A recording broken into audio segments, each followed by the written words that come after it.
Hello all, welcome to SR kitchen. ఈరోజు మనం చేసుకునే రెసిపీ ఈవినింగ్ స్నాక్స్ ఐటమ్. అందులో వచ్చేసి egg bonda and onion pakodi. ఇది చాలా ఈజీ ప్రాసెస్. టీ టైంలో స్నాక్స్గా తినడానికి బాగుంటుంది. ఇంట్లో చక్కగా చేసుకునేది.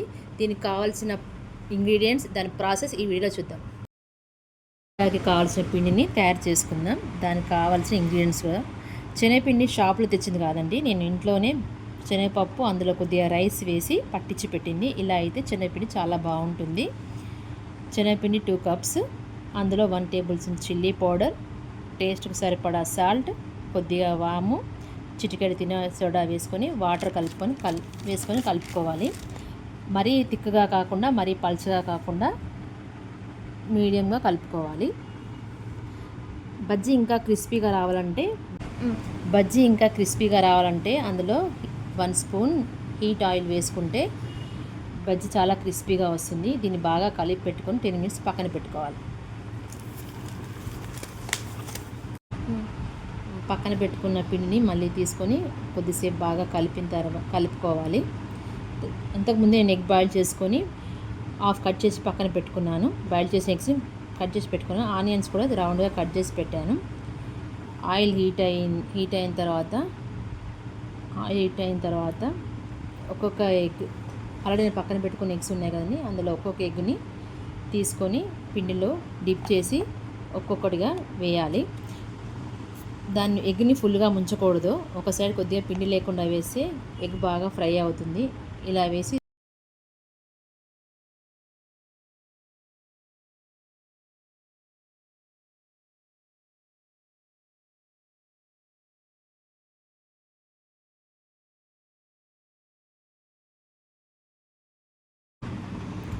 ఇలా అన్నీ వేసిన తర్వాత లో ఫ్లేమ్లో ఉండనివ్వాలి. మెల్లగా తిప్పుకుంటూ లో ఫ్లేమ్లో వేయితే లోపల చాలా బాగా ఫ్రై అవుతుంది.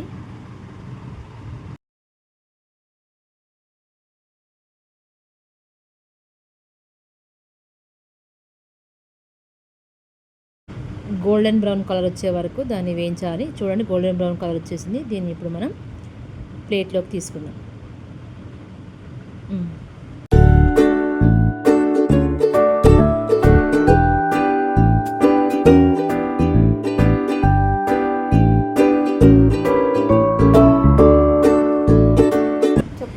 ఇప్పుడు అదే పిండిలో మనం బ్రౌన్గా కట్ చేసుకున్న ఆనియన్స్ ఉన్నాయి కదండి, దాన్ని డిప్ చేసుకొని ఆయిల్లో వేసుకుందాం. ఆయిల్లో ఒక్కొక్కటిగా వేసుకుందాం.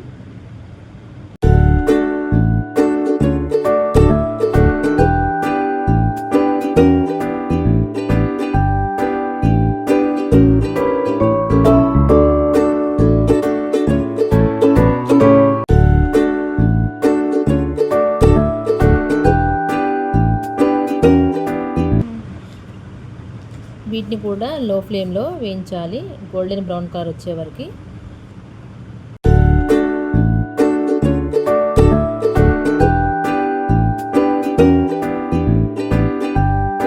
Egg bonda onion pakodi ready అయింది. ఇప్పుడు దాన్ని సర్వ్ చేసుకుందాం.